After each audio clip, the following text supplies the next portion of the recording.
Kelihatan slide-nya?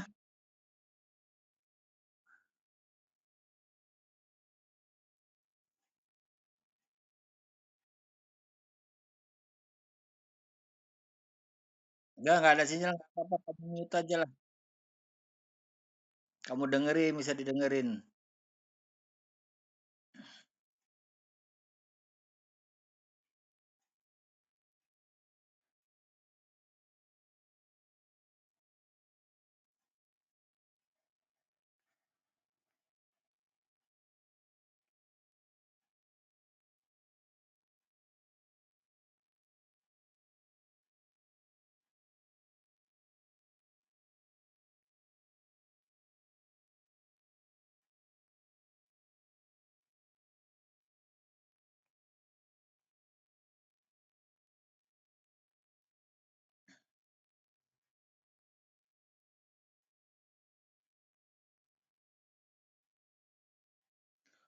Oke, kelihatan slide saya, Abdul.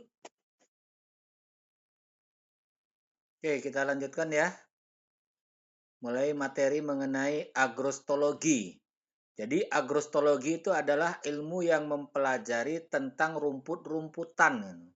Sebenarnya pada saat saya dulu kuliah, mata kuliah ini namanya adalah hijauan makanan ternak. Tapi sekarang seiringnya dengan bertambahnya tahun, banyak istilah-istilah baru yang dibuat untuk merubah kurikulum yang pada dasarnya pelajarannya juga masih sama, gitu. Tapi dirubah namanya menjadi agrostologi, yaitu ilmu yang mempelajari tentang rumput-rumputan. Nah, pengertian tanaman pakan ternak, pentingnya tanaman pakan ternak bagi ternak dan jenis hijauan pakan ternak. Pentingnya pengembangan tanaman pakan ternak di Indonesia itu merupakan suatu topical outline untuk materi perkuliahan ini. Nah, kita tahu bahwasanya umumnya yang mengkonsumsi hijauan pakan ternak ini adalah golongan ternak ruminansia, herbivora, dan non-ruminansia herbivora. Jadi untuk ternak unggas biasanya tidak ada materi yang berhubungan dengan hijauan makanan ternak karena unggas bahan pakan utamanya bukan hijauan. Tapi kalau ternak ruminansia, ternak yang punya 4 bagian lambung, yaitu rumen, retikulum, omasum, dan omasum, itu harus makan pakan berserat. Salah satu pakan berserat, sumber yang paling murah meriah itu adalah hijauan pakan ternak.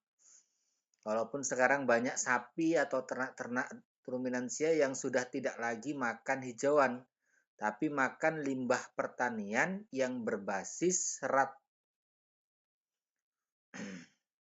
Bisa gitu. Tapi tentunya itu ada cost yang harus dikeluarkan untuk membelinya. Awalnya sih free, tapi setelah tahu nilai manfaatnya, maka semua bahan pakan itu akan punya harga. Gitu. Yang paling enak ya kita nyari, tidak modal, nanam, tinggal ngambil gitu.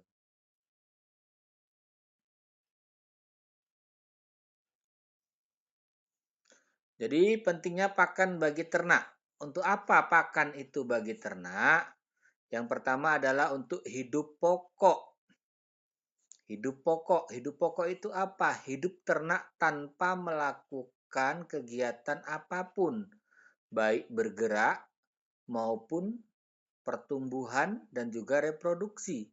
Jadi hidup pokok itu hidup ternak hanya untuk kebutuhan hidup saja, tanpa kegiatan aktivitas apapun. Itulah yang disebut dengan hidup pokok.